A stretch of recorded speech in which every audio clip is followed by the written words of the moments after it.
Mga kapuso, kaugnay pa rin ng bagyong Pipito at sa magiging lagay ng ating panahon, makakapalayam natin live si Lori De La Cruz, weather specialist mula sa Pag-asa. Good morning po, Miss Lori.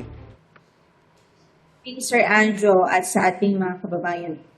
Nasaan na po itong si bagyong Pipito sa mga oras ito at kailan po siya inaasang lalabas ng PAR? Ting nakita ang sentro ni Bagyong Pipito sa layong 145 kilometers kanluran niya ng Ilocos Sur. So, nasa dagat na po yung sentro nito. Pero yung radius niya, o halos kalahating bahagi nito ng bagyo, ay nakaka-apekto pa rin sa western section ng Northern Luzon at ng Central Luzon. Inaasahan po ba na magiging maayos po agad yung panahon sa ating bansa sandaling lumabas na po ng PAR itong si bagyong Pipito? Yes po, by the time nasa labas na po ito ng PAR, malilift na po yung mga signals and we will be expecting an improving weather sa malaking bahagi ng bansa. Nagkaroon po tayo ng parang scare no, na mararamdaman daw po ng sobra itong si Pipito sa Metro Manila. Ano po kayong dahilan kung bakit hindi siya masyadong naramdaman?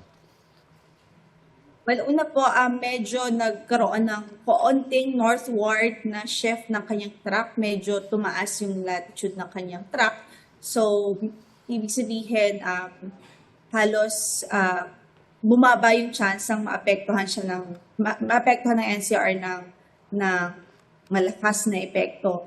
Bukod dyan ay lumiit din yung kanyang diametro so far as it's traversing yung landmass. Lumiit lalo yung kanyang diametro. So, yung impact niya ay concentrated po doon malapit sa sentro. Halos some parts of Central Luzon and Northern Luzon now.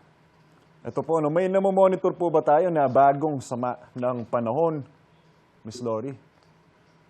In the next 5 to 7 days, wala po tayong nakikita na sama ng panahon posible or bagyo na posibleng pumasok ng PAR.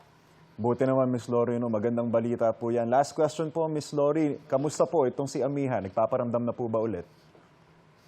Yes po, possible this week, makita po natin posibleng magkaroon ng surge o yung pagpasok nitong amihan sa bansa. So mag-monitor na lang po tayo ng magiging update at magiging official announcement ng Pag-asa ukol sa posibleng onset ng amihan sa bansa.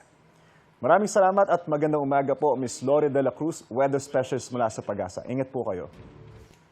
Salamat po.